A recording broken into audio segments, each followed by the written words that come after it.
My uncle urged me to peer through the gap in the stairs. My 4-year-old niece tugged at my sleeve as I hesitated. In front of me lay my husband, unconscious and still on a hospital bed. A week ago, he had been stabbed during a confrontation with a burglar who was still on the run. Upon returning home, my niece's peculiar words echoed in my mind.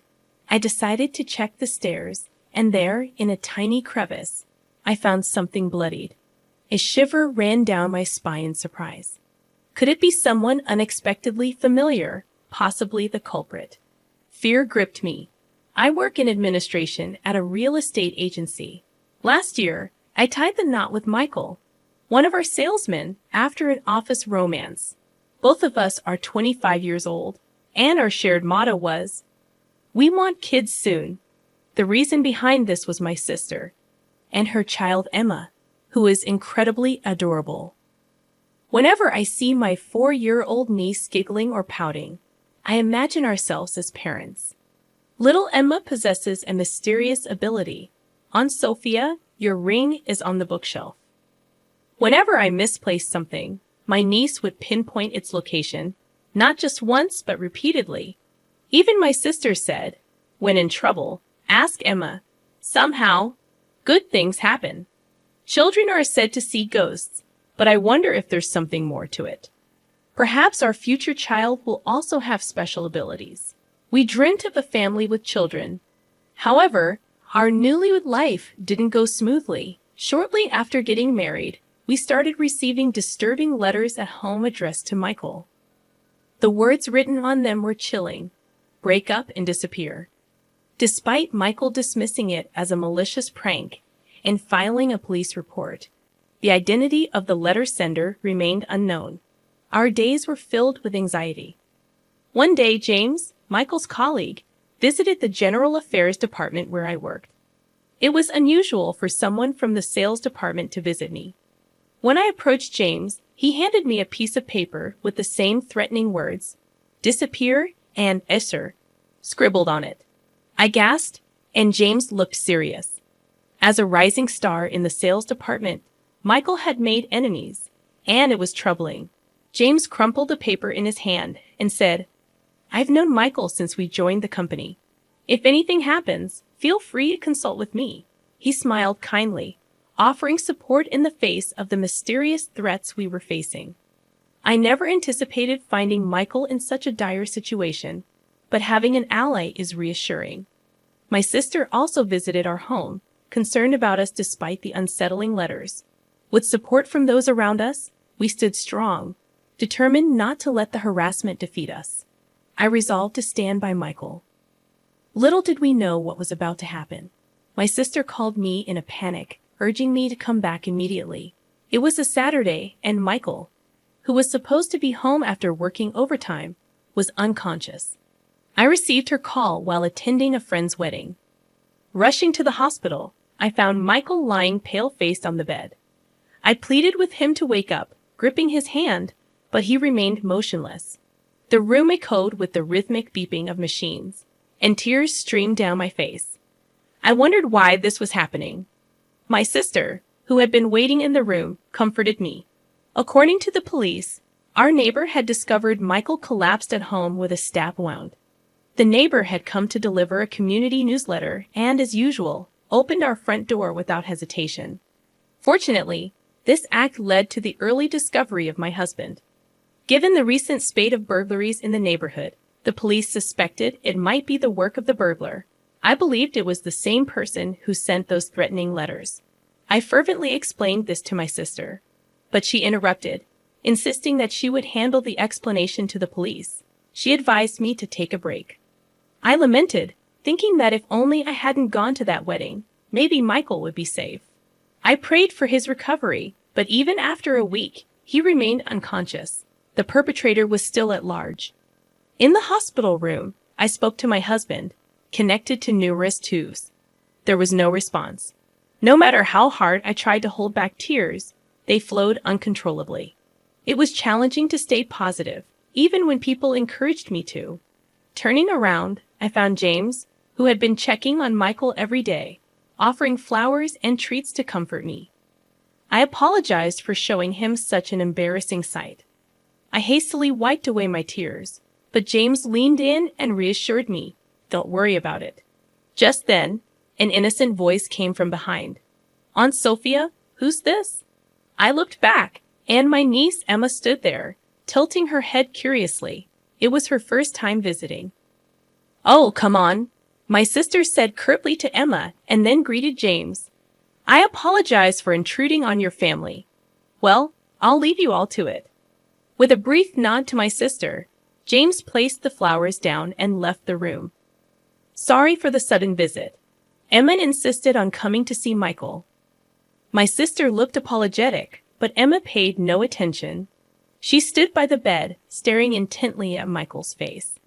"Uncle is saying, look into the gap in the stairs. A barge is there," my niece suddenly blurted out, a mysterious statement from behind. "A barge? You mean those large ships that transport goods at the harbor? And it's under the stairs." However, my sister insisted that Emma might have something important to say. She was dead serious. As we continued visiting, hours at the hospital passed, and my sister drove me home. Before parting ways, she said, "Call me if anything happens." But seriously, was there really a gap under the stairs? I retraced my memories, unlocked the front door, and headed toward the staircase.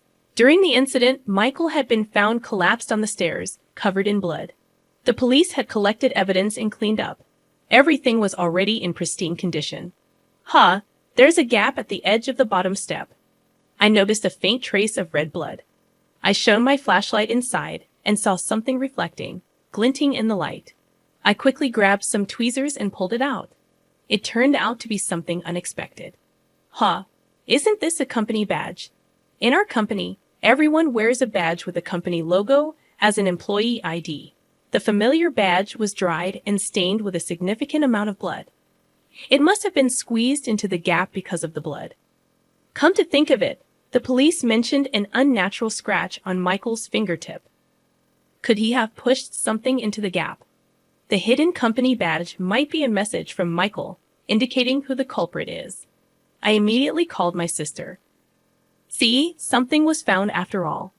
Let's go together to report it to the police," I suggested as my sister bustled around on the other end of the phone. I heard my niece's voice. "If there's no barge, you need later. It's troublesome for one person who's being a nuisance." What another riddle is this? Another clue related to the case? I leaned forward, asking, but all I heard from the phone was Emma's giggles. Emma had accurately guessed something about the space under the stairs, and I suspected this riddle held a clue to the perpetrator. I stared at the blood-stained company badge in my palm. Michael must have left a crucial clue in his desperate struggle, enduring immense pain until he lost consciousness. I won't let Michael's message go to waste. I'll catch the criminal. I vowed to uncover the cowardly perpetrator and seek revenge. Later, I promptly delivered the badge to the police and went to visit my niece. If there's no barge, you need later, it's troublesome for one person who's being a nuisance. Emma's words intrigued me. I asked her for more details. Hey Emma, what does it mean when you say I need a barge later? Is it too late? Emma shook her head. No, not like that. I'm still puzzled. When you say it's troublesome for one person who's being a nuisance, are you talking about the number of people? Would 2 people be less of a nuisance? No, that's still too many. It's about being bothersome. My niece wore a smug expression, but the mystery only deepened. I had no idea what she was talking about, and let out a groan. My sister, equally puzzled, hemmed. There must be some meaning to it. Despite her uncertainty, I decided to leave her house and head to a cafe to clear my thoughts. As I sipped my coffee and pondered, a man in a suit sitting at the adjacent table stood up, leaving his smartphone behind. Excuse me, you've forgotten your phone, I called out. He hurried back, relieved, and replied, Thank you. It's my work phone, and losing it would mean writing an incident report. At that moment, something clicked in my mind. Finally, the answer to the riddle became clear. I dashed back to my workplace. What followed was a whirlwind of events that revealed the truth. 5 days later, I found myself in a hospital room with my unconscious husband. It's been a while. Why did you take 5 days off work? He asked, stirring from his slumber. I didn't see you at the hospital either. I was worried, James said during his visit, ignoring the bouquet he offered. I looked him straight in the eyes and quietly asked, despite being so close to my husband, why did you stab him? James's face turned pale at my sudden accusation. What are you talking about? Isn't the culprit a burglar? He smiled kindly as always, trying to play it off. I took the blood-stained company badge I found under the stairs out of my pocket and showed it to him. Is that our company's badge? The Lear my niece mentioned wasn't a ship at the harbor. It referred to the company badge. We've been receiving harassing letters at home, and my husband hid the company badge to reveal the culprit. The culprit isn't a burglar. It's someone close within the company, I said, looking at James with conviction. You're not seriously suspecting me, are you? After all I've done to care for you. He reached for my hand with a strained smile.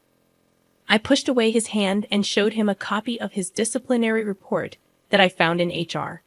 Emma's statement about needing a barge later meant needing the letter of apology to the company because he lost his badge. 2 days after my husband was stabbed, he wrote the incident report. Could that be Michael's company badge? His badge was properly at home. I swiftly dismissed his feeble excuse. James clenched his lips in frustration, but he wasn't giving up. You're shaken because of Michael's stabbing. From now on, I'll be there for you in Michael's place.